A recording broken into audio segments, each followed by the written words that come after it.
जय शिवराय मित्रांनो. 22 तारखेच्या संध्याकाळपासून जो बदल होतोय तो अतिशय खूप चांगल्या पद्धतीनं आहे. काही ठिकाणी 4-4:30ला परवाच्या दिवशी आणि जबरदस्त असं वातावरण ते बनणार आहे. आणि माझी एक विनंती आहे, पहिले 22च्या संध्याकाळी पडलेला पाऊस आणि त्याच्यावरती 2 दिवस चांगला पाऊस पडू द्या, म्हणजे एक तरी दिवस चांगला पाऊस पडू द्या 22चा आणि 23चा. नंतर पेरणीचा निर्णय करा, कारण की अनेक जण पेरणीची घाई करण्यामध्ये आहे, धुरळ पेरणी करण्याच्या तयारीत आहे, तर ती करू नका. आणि तसंही आपल्याकडनं यंदा पेरणीचा सल्ला दिलेला नाहीये. पण ह्या परवाच्या दिवशी, म्हणजे आता फक्त उद्याची 21 तारीखच आडवी आहे, तर ह्या परवाच्या दिवशी 22च्या संध्याकाळपर्यंत मराठवाड्यामध्ये, पश्चिम महाराष्ट्रात, खानदेशात आणि विदर्भात हा अनेक भागांना घेणार आहे. आणि त्याच्या दुप्पट जी व्याप्ती आहे ती 23ला आहे. त्यामुळे 2 दिवस त्याला चांगला पडू द्या आणि पेरणीच्या नंतर नंतर घ्या. आणि सगळ्यात महत्वाचं, आज आहे 20 जून. आजच्या 20 तारखेला सुद्धा बऱ्यापैकी बदल तुम्हाला संध्याकाळी पाहायला मिळणार आहे. फक्त आज मोजके मोजके लोकेशन्स आहेत, ज्यामध्ये मराठवाड्यामध्ये काही आहेत, पश्चिम महाराष्ट्रात काही आहे, खानदेशमध्ये बी आहेत आणि विदर्भातही काही तुरळक भाग आज तो सुरुवात करणार आहे. 21लाही संध्याकाळी तीच कंडिशन आहे.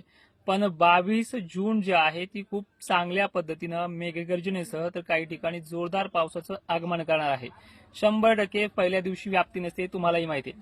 त्यामुळे 22-23चा फुल पाणी होऊ द्या आणि चौथ्या दिवशी पेरणी करा, म्हणजे 24 तारखेला पेरणी करा. तुम्ही 22चा पाऊस जर काही ठिकाणी वळण भरेपर्यंत जर झाला असेल, त्यांनी 23ला निर्णय घेऊ शकता. म्हणजे इतके चांगल्या पद्धतीचं वातावरण हे महाराष्ट्रात पाहायला मिळतंय. आता जिल्हे कोणते आहेत, तालुके कोणते आहेत, हे आपण व्हिडिओमध्ये सांगितलेलं आहे.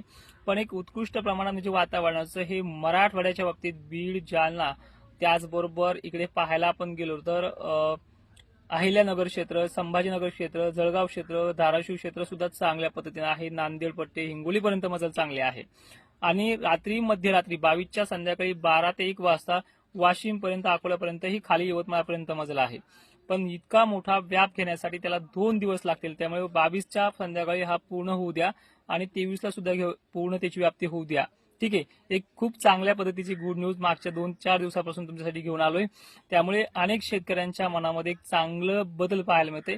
काही 2-4 जण असतात, त्याच्याकडे मी तर लक्ष देत नाही, पण तुम्ही पण देऊ नका. एक चांगल्या पद्धतीचं वातावरण ह्या 2-3 दिवसामध्ये महाराष्ट्रात येतंय, म्हणजे 22च्या संध्याकाळी येते आणि आज त्याच्या 20 जून पासून त्याचा बदल होतोय. एक खूप चांगल्या पद्धतीचा हा शेड्यूल महाराष्ट्रामध्ये पाहायला मिळणार आहे. आणि सगळ्यात महत्वाचा इश्यू एक आहे, तुम्ही विचारताय की हा वातावरण 7-8 दिवस सारखा बसेल का, तर 22ला काही ठिकाणी पडला तर एखादा दिवस गॅप पण घेऊ शकतो, पण येणार आहे. 23ला तर खूप जाग्यावरती पाऊस आहे. जितके सोडलेले भाग असेल त्याच्यामध्ये त्याची व्याप्ती पूर्ण होईल असं वाटतं त्याच्यामध्ये, पण एक चांगल्या पद्धतीचं वातावरण आहे. आणि हे चालणार आहे 4, 5, 6 जुलैपर्यंत. त्यामुळे गुड न्यूज मध्येच गुड न्यूज आहे आणि खूप दिवस चालणार आहे. फक्त पेरणीचा सल्ला का देत नाही, कारण की शासनाने पेरणीचा सल्ला स्वतः आम्ही सांगितल्याशिवाय पेरणी करू नका असं ते शासकीय पत्रामध्ये आहे.